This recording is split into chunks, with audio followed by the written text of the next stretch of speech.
การประกวดปีนวันบาตอดขนมสารทีเจสดาซุปเปอร์ลิกหนึ่งจับดามการประกวดบ้าชาชิพลกาโดยไทยตีประมวลคายไซฮาชนำปีปอนอภัยประมวยขมุกนี้และเลตีเลียนทีเจสดาอารีนาโดยมีกรมบาตอดขนมสากัมปูจำนวนปรำนั่งโจรวมประกวดไปแจ้งดำใบดันดามปีนงวันมือนี้ปฏิการในบานเรียบจอมลายขนมโกบ่มน้องสำคัญดำใบประดออากาศดอกกลากอกหนึ่งกโดยจีอยู่ปัจจุบันกัมพูชีบานโจรวมประกวดไปแจ้งจีประจำสำได้เลือกการอภิวัตสมรรถภาพไปใจกเต้หนึ่งรูปจำได้ยังสำคัญក្នុងការលើកកម្ពស់វិស័យកីឡាបាល់ទាត់ក្នុងសារនៅកម្ពុជាឲ្យកាន់តែរីកចម្រើនលោកនៃបុណ្យសុភ័ក្ត្រាតំណាងគណៈកម្មការរៀបចំការប្រកួតនេះបានបញ្ជាក់ឲ្យដឹងថាក្រុមទាំង5ដែលត្រូវបានជ្រើសរើសឲ្យចូលរួមក្នុងព្រឹត្តិការណ៍នេះរួមមានក្រុម Lucky FC, DIG FC, Mighty Man, BYD FC និង Arigato United ការជ្រើសរើសនេះគឺផ្អែកលើការវិតម្លៃយ៉ាងម៉ត់ចត់ពីថ្នាក់ដឹកនាំដែលលើរចនាសម្ព័ន្ធគ្រប់គ្រងក្លឹបត្រឹមត្រូវនិងច្បាស់លាស់សម្រាប់ក្រុងនៅក្នុងការរៀបចំពានរង្វាន់រទ្ធីជាស្តាស៊ុបលីកនេះយើងបានប្រកាសក្នុងរយៈពេលដូចជា2ខែមកហើយសរុបក្រុមដែលចូលរួមក៏ប៉ុន្តែយើងមានដល់ទៅ6ក្រុម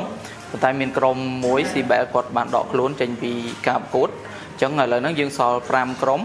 ហើយគ្រប់5ក្រុមហ្នឹងគឺយើង select យកក្រុមដែលមានថ្នាក់ដឹកនាំក៏ដូចជារចនាសម្ព័ន្ធត្រឹមត្រូវដើម្បីចូលរួមនៅក្នុងការប្រកួតស៊ុបលីកនេះហើយគ្រប់ក្រុមទាំងអស់គឺពួកគាត់សុទ្ធសឹងតែធ្លាប់បានលេងនៅក្នុងពានរង្វាន់រទ្ធីជាស្តាស៊ុបខាប់ពានរង្វាន់រទ្ធីជាស្តាអុយ23ដែលបានប្រព្រឹត្តឡើងចប់ថ្មីនេះអញ្ចឹងគ្រប់ក្រុមទាំងអស់តំណាង5ក្រុមដែលគាត់ចូលរួមនៅក្នុងការប្រកួតនេះគឺជាក្រុមដែលមានចំណាត់ថ្នាក់ល្អនិងជាក្រុមខ្លាំងសម្រាប់ចូលរួមលេងនៅក្នុងពានរង្វាន់រទ្ធីជាស្តាស៊ុបលីកយើងនេះហើយសម្រាប់ថ្ងៃដែលយើងនឹងចាប់ផ្ដើមគឺយើងនឹងចាប់ផ្ដើមនៅក្នុងសប្តាហ៍នេះគឺត្រូវនៅថ្ងៃទី9ខែ8ឆ្នាំ2026ដែលជាសប្តាហ៍ទី1ដូចតែយើងបានចាប់ឆ្នោតមុននេះអញ្ចឹងជាធម្មតាការប្រកួតមួយបើយើងចង់ឲ្យមានការប្រកួតល្អមើលលុះត្រាតែក្រុមខ្លាំងប៉ះក្រុមខ្លាំងហើយការប្រកួតហ្នឹងវាអភិវឌ្ឍកីឡាករដែលគាត់លេងខ្លាំងប៉ះខ្លាំងរៀងរាល់សប្តាហ៍អញ្ចឹងទៅគឺគាត់អាចអភិវឌ្ឍខ្លួនបានល្អជាងមុនហើយ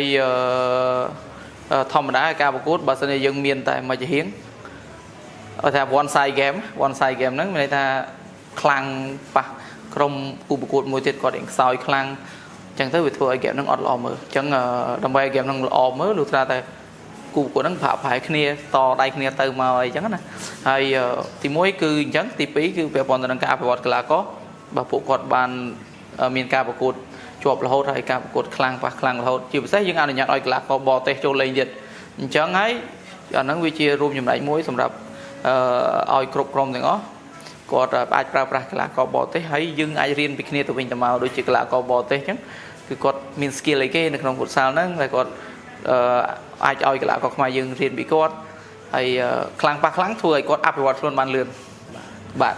ជាមួយគ្នានេះកីឡាករសុវណ្ណរិទ្ធមកពីក្លឹប DIG FC ក៏បានសម្ដែងក្តីរំភើបនិងថ្លែងអំណរគុណយ៉ាងជ្រាលជ្រៅចំពោះគណៈកម្មការរៀបចំការប្រកួតដែលបានបង្កើតព្រឹត្តិការណ៍នេះឡើងលោកក៏បានអំពាវនាវដល់ក្រុមហ៊ុននិងម្ចាស់ sponsor ឯកជនធំឲ្យបន្តចូលរួមគាំទ្រនិងវិនិយោគលើបាល់ទាត់ក្នុងសារបន្ថែមទៀតសម្រាប់ការរៀបចំរបស់ខាងប្រកួតគឺល្អដោយសារគាត់អាប់ដេតពីមួយកម្រិតទៅមួយកម្រិតដោយសារតែការប្រកួតចេញយើងខ្ពស់អញ្ចឹងគាត់ត្រូវការមានដូចជា IO ដែលខាង Holy គាត់ប្រើហ្នឹងវីដេអូជំនួយអញ្ចឹងបានន័យថាយើងទៅមួយកម្រិតទៀតដើម្បីធ្វើការប្រកួតប្រជែងខ្ពស់ខ្ញុំសូមអរគុណដល់បណ្ដា sponsor ទាំងអស់ដែល sponsor ឲ្យខាងទីលានរទ្ធីជាស្តាជាពិសេសខាងតារាងផ្ទាល់គាត់ខ្លះខ្នែងដើម្បីរៀបចំពីយុវជនទៅឈុតធំពីឈុតធំមកយុវជនវិញដើម្បីការប្រកួតមានបន្តបន្ទាប់ហើយខ្ញុំសូមអំពាវនាវឲ្យ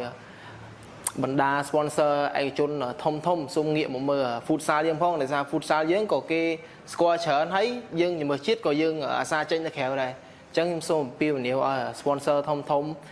ជួយ sponsor ទៅខាងសហព័ន្ធក៏ដូចជាខាងតារាងរទ្ធីជាស្តានេះដើម្បីមានពានរង្វាន់ផ្សេងទៀតដើម្បីកីឡាករយើងមានការប្រកួតប្រជែងខ្ពស់ហើយត្រៀមក្រុមជំនឿជាតិដើម្បីចេញទៅប្រកួតខាងក្រៅ